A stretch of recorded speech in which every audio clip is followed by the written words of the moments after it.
I'm delighted to be here. My name is Madeleine Dean. I'm a freshman member of Congress serving Pennsylvania's 4th Congressional District. It is my pleasure to be here with the sponsors of this event and with all of you to talk about migraine particularly in women, and the stigma surrounded with it, and the need for research and destigmatization.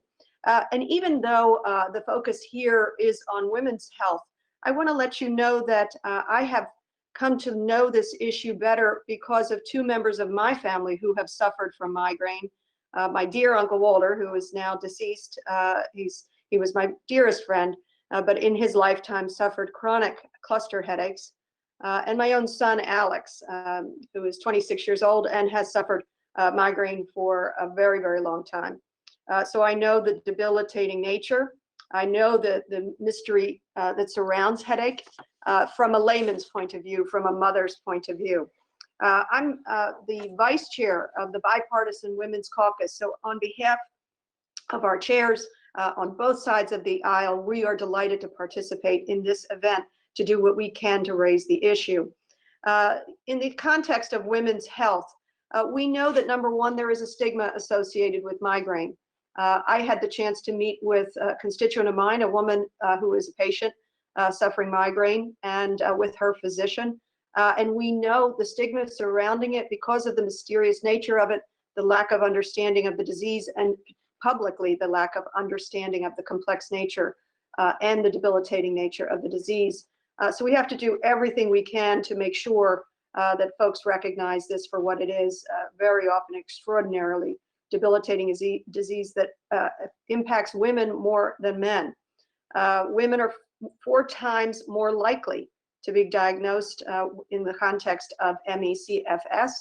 75% of migraine patients are women under the age of 45. It is the second leading cause of disability. And when you think about that, certainly it is a physically disabling problem, but we see also the extraordinary ramifications on a woman's economic health, that what happens to her pay, her wages, her advancement within careers when one is debilitated with migraine. We know that research is important. We have to help the over 28 million women who currently struggle with the disease.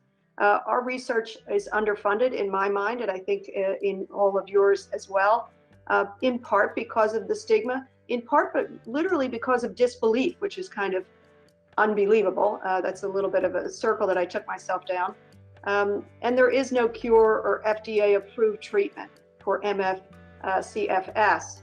I want to be mindful also very briefly of the problem of these diseases, of these disabling disorders in a time of COVID, when we are more and more isolated, when our own economic circumstances are in peril, when our own life and livelihoods are at peril, how women are suffering even more as a result of COVID. How important telemedicine is. I'm so pleased to have been a part of passing resources and relief to make sure that those who suffer ME/CFF, migraine, and all other kinds of disorders are able to continue their medical treatment as best as possible through telemedicine. Moving forward, I know that COVID has exacerbated health outcomes for women, including all kinds of chronically ill women. And I just want to assure all of you that what I'll be doing is fighting for research and resources, and shine a bright light of understanding on the diseases and the disabilities and headache and migraine and chronic fatigue that really needs to come forward so people can get access to healthcare and get well and move into, I hope, a non-COVID environment in an even healthier place. So I'll close with that and say thank you for including me, and from the Bipartisan Women's Caucus, congratulations on the extraordinary work you're all doing.